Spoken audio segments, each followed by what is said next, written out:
You know the story of Adam and Chava, right? That's how the world started. I have a number of questions about the story because it doesn't make any sense.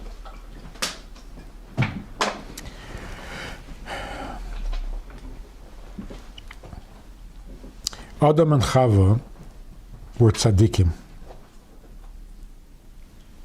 They didn't have a Yetzer Hara. The Eibishter told them, of all the trees you can eat, but this tree you should not eat. Within an hour, they ate from the tree. Does that make any sense? Is that even possible? They don't have a Yetzer Hara. They're given one tzivui, one commandment, and within an hour they violate it? Doesn't make sense. I mean, even I wouldn't. I would wait at least till after Shabbos. Within an hour? And what was so special about that tree? Such a big taiva? What was it, a fig tree? She thought that she was going to come as Tamaras Hashem. Is that bad? Is that an avera? No, that's why maybe that's what she had to tell for. But that sounds good. Why wouldn't? That I wanted to. Why?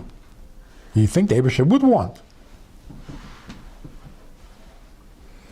So that's a question about Adam and Chava. How could they do this? The second question is about the Eibishter. If the Eibishter speaks to somebody personal, they can turn around and do an Aveda after that? But the Eibishter has no effect. When the Eibishter spoke at Har Sinai, everybody died. He spoke to Adam. Adam said, maybe. I'll see. How is that possible? You didn't understand how great Hashem is. Oh, if he didn't, then we have no chance. Of course he did. If the Eibishter speaks to you, and they were perfect, and they had no Yetzer Hara, and they were in Gan Eden, what could possibly go wrong? If they're on such a high level, then like we're so low, so Hashem is like so great. If he feels like, I don't know. He was so high, like Hashem, that he didn't have to listen to Hashem. No. But then why would he want to do something that the Eibishter doesn't want? Then he should want the same things the Eibishter wants because they're buddies. Right? Well, when somebody tells you no, then that just makes you want to do it. That's a Yetzer Hara. Exactly. They didn't have a Yetzer Hara. Huh? The snake, the Nakash wasn't that Yetzer Hara? Yes, but the snake was not in them. But it came from Haman. Then another thing. The Eibishter said, don't eat from this tree. You remember the rest of the pasuk? The tree is good and bad. Loi seichal mimeno, ki biyom acholcha mimeno, meis tamus. Because the day you eat from it, you will die. Isn't that a little confusing? Well, maybe they thought that death would bring them to a higher level. If they even knew what death meant. The way that they thought of that. So what does it mean? Don't eat from it, because the day you eat from it, you'll die. There's a day that I will eat from it? The Eibishter didn't say, if you eat from it, you'll die. He said, the day you eat from it, you'll die. Oh, so I do eat from it or I don't eat? That's very confusing. Don't eat from it. The day you eat from it, I do eat from it or I don't eat from it? Then another question.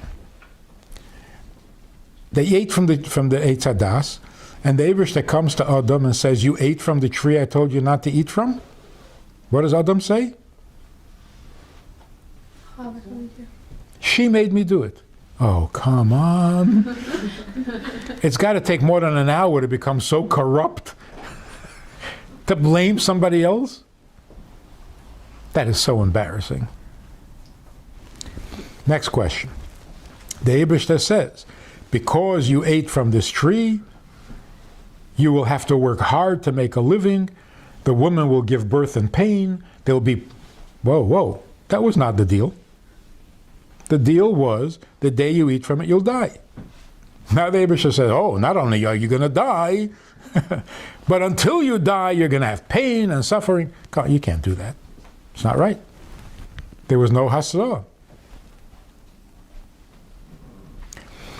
The main question is, what's the point? Why are you telling me this story? And it's the first story in Torah.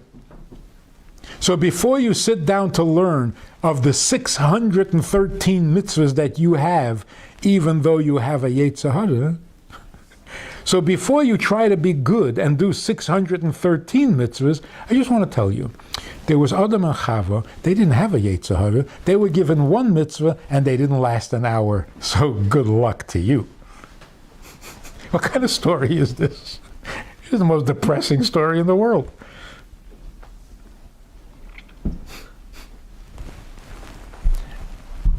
Obviously it happened, but why do you have to tell us? And if you have to tell us, put it in the Gemara. Why does it have to be the first story in the Torah? It seems so strange.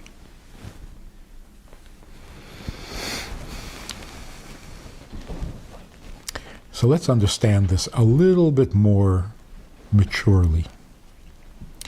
Adam and Chava were two neshamas in heaven.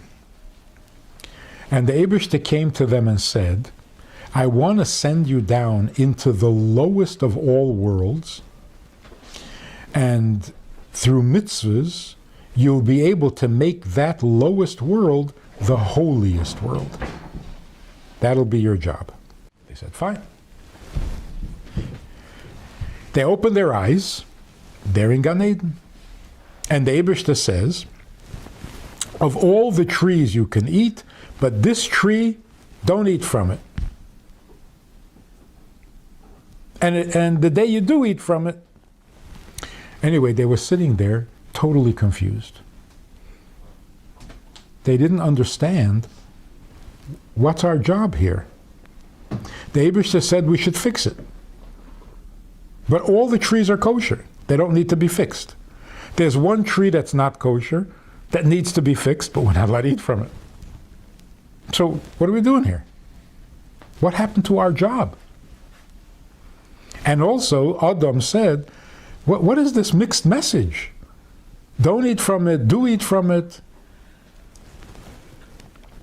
So Chava said, it's not a mixed message. It's a choice. That's our bechira. The bechira is, don't eat from it and live, or eat from it and die. So Adam said, well, then let's not eat from it. And Chava said, the Eibishter wants us to eat from it. So Adam said, how do you know that? How do you know that? Chava said, you don't understand?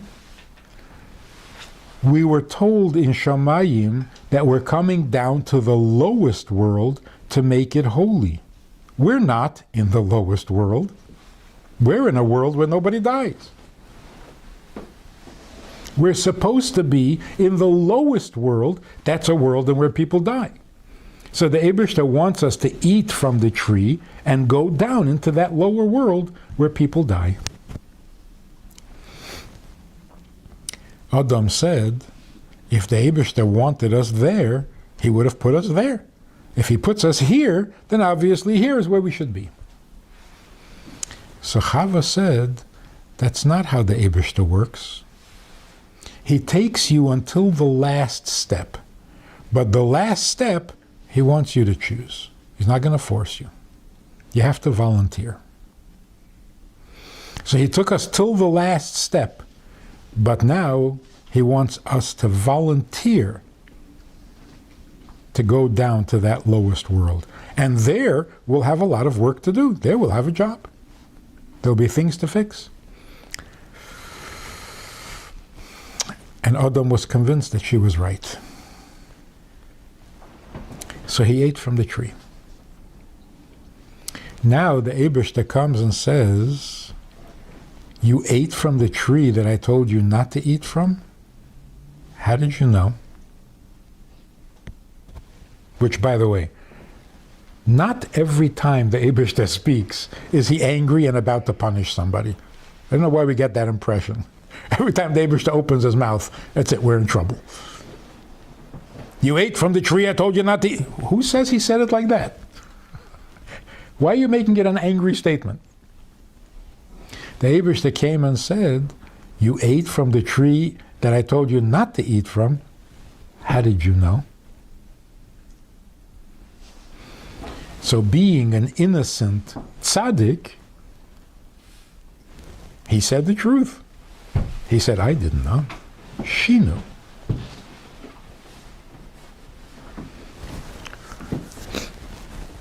And by the way, why did the Eibishter ask him, you ate from the tree I told you? What? Obviously. What kind of question is that? The Eibishter wanted him to appreciate Chava. So he wanted him to say, I didn't know, she knew. Which proves what the Eibishter said earlier, it's not good if man alone exists. See? If you were alone, you would never eat from the tree. So then the Eibishter said, good. Now, let me describe to you what life is like outside Gan Eden. You have to work hard to make a living, and you give birth in pain, and the snake will be your enemy. Not punishment. Just the way the world is outside of Gan Eden. So now let's take a look at why we're told this story. First story in Torah. If you're going to sit down with your child, and you're going to say, come, let me teach you Torah. The Eibishter created the world, and he wants the whole world to be holy. Your child is going to have one very big question. What happened? The Eibishter creates a world that it should be holy. Look at this world. What happened? So you say, here's what happened. We had a Zayde whose name was Adam. And we had a Babi whose name was Chava. And they sat and talked about what they should do. And they decided that the right thing to do is to come down into a very messed up world to fix it. So here we are in this messed up world, and we should fix it. So don't get frightened. Don't be upset that the world is so messed up. It's our job. How did we get here? Babi Chava chose that we should be here. Now, here's what they were really talking about. If they didn't eat from the Eitz Hadas, what would their children be? Tzaddikim, forever. If they ate from the Eitz Hadas, there's the possibility that the children will not be tzaddikim, they'll do Averis, and then they'll have to do tshuva. So the discussion between Adam and Chava was, what's better, to be a tzaddik or to be a Baal tshuva? Adam said, let's not eat from it. All our children will be tzaddikim. What could be better? Chava said, a Baal tshuva is higher than a tzaddik. So I want my children to be Baalei tshuva. And when she convinced him that the Baal tshuva is higher than a tzaddik, that's when he agreed to eat. So why doesn't it just say it like that straight out? That's so much more simple. And what happened to the snake? Yeah, the snake didn't do anything wrong. But in the So story, why is he he didn't changing come birthday? in. Huh? He didn't come into the story that Reverend just said. Yeah, he told Chava the truth. That if you go down into that lowest world, you will be closer to the Eibishter. You'll be more like the Eibishter. And she said, that sounds good. Whatever That- she learned from him. Yes.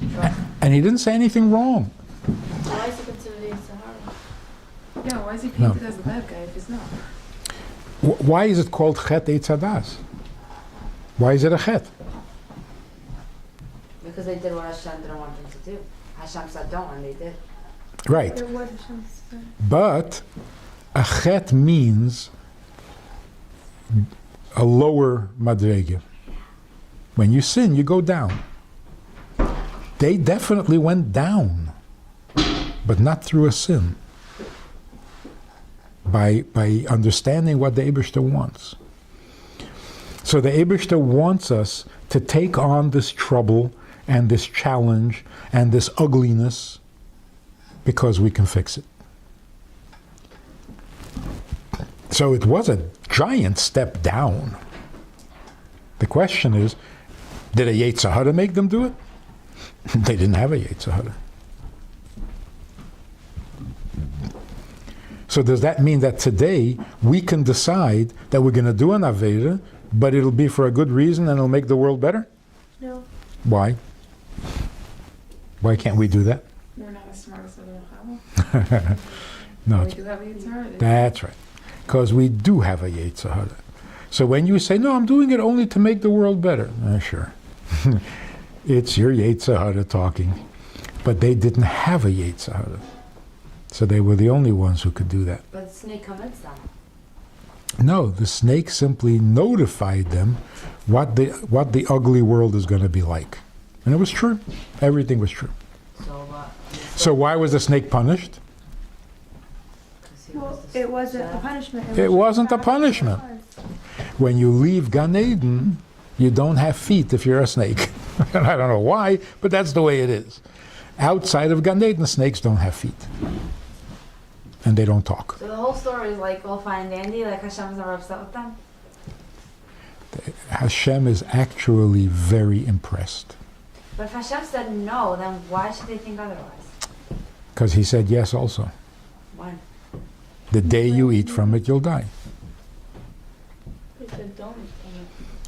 He said, don't eat from it. And then he said, When the day you do eat from it, So that's like don't, but like if you do. It's the same thing as saying if, because it's like when, like it's not even an if. It's a definite. Someday you're going to eat from it. So it was an option. so It was why a did Hashem choice. say don't? Why didn't you just leave it there? No, because both things are right. Eating from it is a terrible thing. But that's the only way to fix the world. So why did Hashem put them there to begin with? Because he wants us to choose it willingly. But why would you choose something that Hashem said don't? If Hashem said no, then why would you choose to do Because it? he said no and he said yes. Now, which one are you supposed to follow? Well, it makes more sense to follow no because, like, it makes more sense like not to do it because if you just don't do it, nothing's gonna happen. If you do it, then there might be a consequence. That's why they were so smart. Right. The easier way is to say, hey, I'm not doing nothing. Leave me alone. I'm not messing around. They were very smart. They didn't take the easy way. And actually, when the Eibishter asked the Malachim, let's create Nase Adam, let's make a person, the Malachim said, what? What do you want a person for? They're going to sin. So the Eibishter said, they're a lot smarter than you. How did he prove that they're smarter than the Malachim? They sinned. First of all, because Adam was able to name all the animals. They couldn't. Yeah, but no person really could. He just was some supernatural. well, he was. But he was human. He was a special human, but he was human.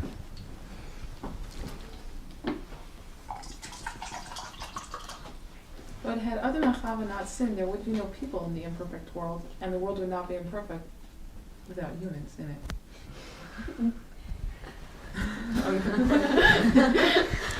You mean we mess up the world? Pretty much. Well, there's no. The animals are not the ones that are sinning. The animals are not the ones that. No, the animals are the ones who need to be elevated to something holy. because they're not holy. What makes them holy? If you use them for a mitzvah, if you make a bracha There's on so them, many animals that we never ever like have anything to do with. yeah. It doesn't have to be every individual animal. If you make a bracha on wheat, all the wheat in the world becomes holier. We well take I don't know. You make a bracha on meat, all the animals in the world become Even if they're holier. not kosher? Hmm? Even if they're not kosher? No, you don't make a bracha.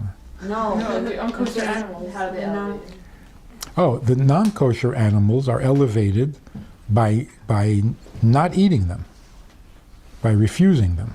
But what's if they're not like certain meat is not nobody eats them. Not certain animals just don't eat. Nothing. Yeah, like, and it's they- not kosher. And They there are don't certain eat. parts of every animal you don't eat. So I'm saying no, there are those animals that you never have anything to do with. So why? How are they elevated? It's a complicated process. Animals eat grass. Human beings don't eat grass. But when the animal eats the grass and the grass becomes part of the animal, and then the human being eats the animal, so he's elevating the grass also. But we're not eating the animal because One animal eats another. but nothing eats a lion. Huh? No. Nothing eats a A lion? lion, right? Dead lion. Honey. Yeah. No, lions are because we have to have a lion on the Aron Kodesh. No, what about tigers? And we have to have a mushal, giber ka'ari. So they exist for different ways that we use it for Kedusha. Like what? Like learning from a lion to be strong.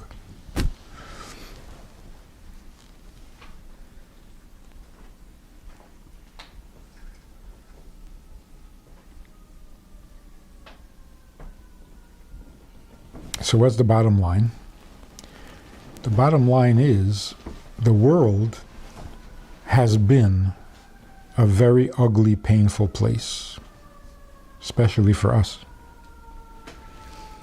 The reason we have to deal with the ugliest things in the world is because it's our job to fix it. So why didn't Adam and Chava refuse to eat from the Eitz Hadas, and by not eating it, that elevates it? Just like when we don't eat treif, that's how we elevate the treif. When we don't eat the treif, it's because we're refusing our Yetzer Hara. So if you're tempted to do an Aveda and you don't do it, then you're elevating the Aveda. They were not tempted. They didn't have a Yetzer Hara. So if they simply didn't eat from the Eitz Hadas, it wouldn't accomplish anything.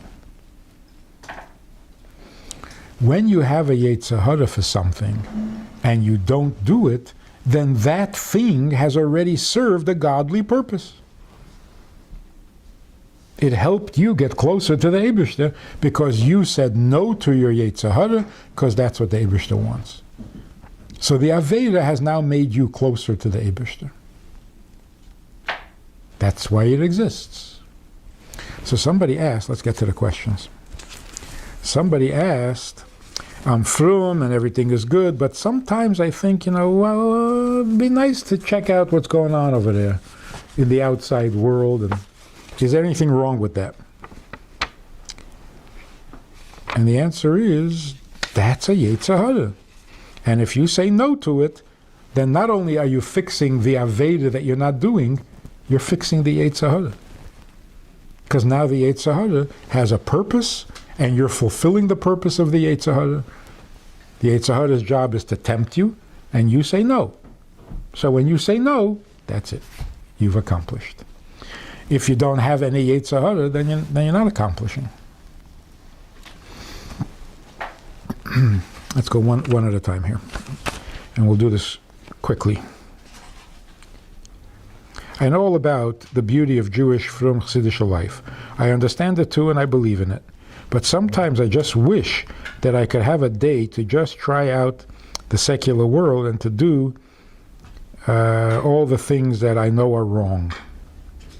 Oh, it's going to take a long time to do all the things you know are wrong. It could take years. I won't ever do it, but the desire is there. How wrong is that? It's not wrong at all. Bubby, Chava, chose that for you. That you should have a Yetzer Hara and you should want to do all these terrible things. And did she know that it would take 5,776 years? I don't think so. Probably. Yeah, she did. She wasn't Not her age. She wasn't intimidated. Well, it's 5,000 years. Before you turn around, it's over. I tell you a story about this guy who was a very heimish, chassidish, frimme Yid.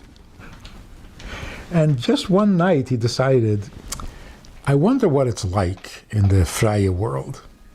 So he shaved off the payas and he shaved off the beard and he took off the kapot and he took off the hat and he got dressed up in modern clothes and he went to a nightclub. When he went out, came out of the nightclub, he was walking across the street and he got hit by a truck and he died. So he comes up to Shamayim and he says to the Eibishter, I've been good all my life. For 50 years I've been good. One night I went to a nightclub to see what it's like. You have to run me over with a truck? So the Eibishter says, wait a minute, Mendel? I didn't recognize you.